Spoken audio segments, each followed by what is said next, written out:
যে মমতা ব্যানার্জি নামক রাজনৈতিক ব্যক্তিত্বের জন্ম হয়েছিল কংগ্রেসের গর্ভে।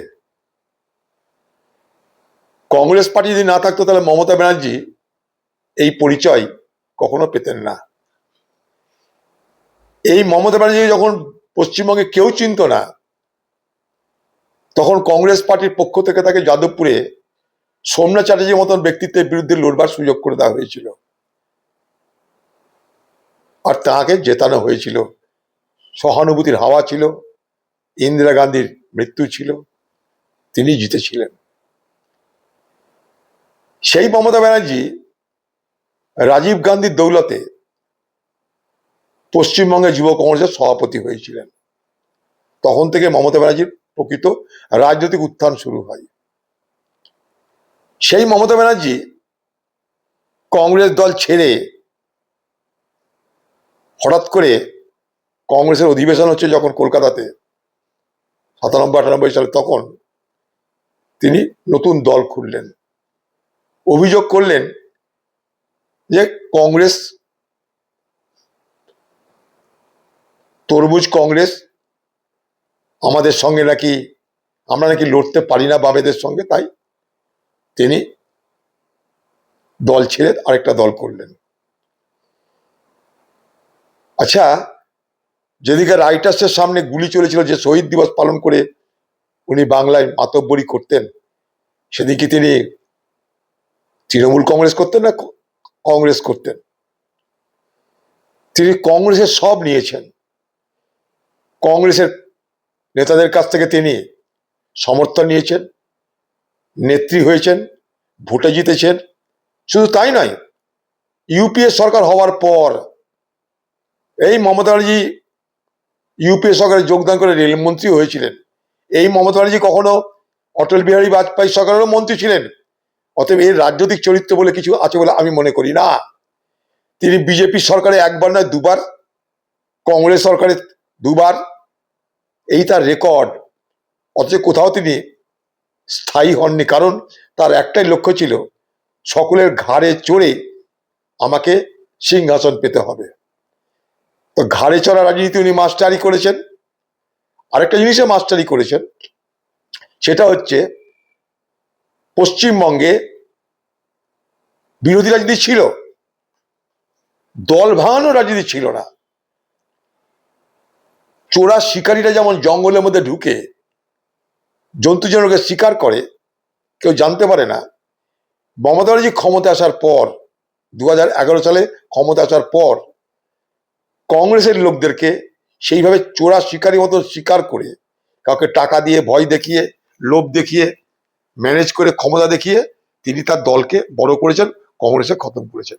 অথচ এই মমতা ব্যানার্জিকে 2011 সালে ক্ষমতায় আনার জন্য, এই মমতা ব্যানার্জিকে 2011 সালে ক্ষমতায় আনার জন্য যদি ভারতবর্ষের কোন নেত্রী মদত করে থাকে, তার নাম ম্যাডাম সোনিয়া গান্ধী। সরকারে তখন কংগ্রেস, পশ্চিমবঙ্গে ভোট হচ্ছে, সব রকমের সহযোগিতা করেছে কংগ্রেস।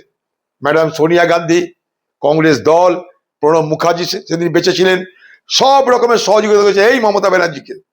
আর সেই মমতা ব্যানার্জি ক্ষমতা আসার পর শুরু করেছে কংগ্রেস নিধন যজ্ঞ।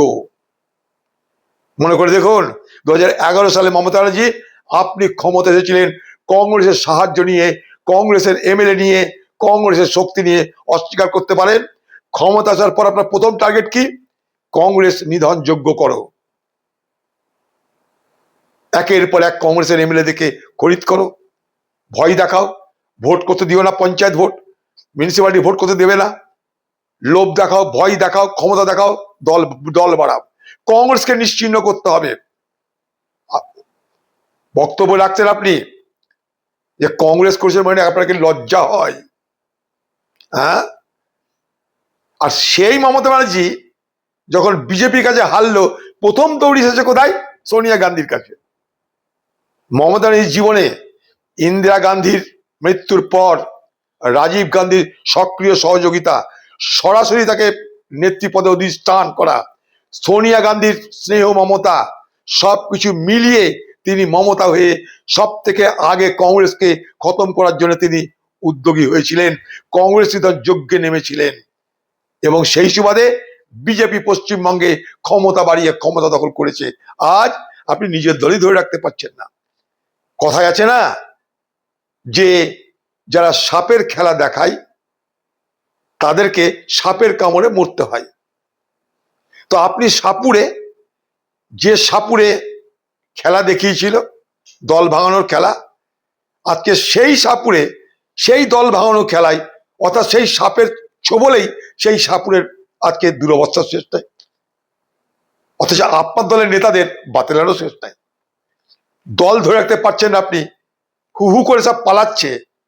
কে কার আগে দৌড়িয়ে বিজেপির কোলে যাবে তার প্রতিযোগিতা লেগেছে বাংলায়। এই আপনি দল করেছিলেন? আপনি দল করেছিলেন পুলিশ মস্তান টাকা লুট গুন্ডামি করে। আরে ক্ষমতা নিয়ে আমরা 50 বছর হিম্মত সে বলতে পারি কংগ্রেস করি। তোমার মতন এদিক ওদিক কখনো ছেড়েছো, কখনো ধরেছো, কখনো পালিয়েছো, তা করি না আমরা। তুমি ধান্দাবাজ,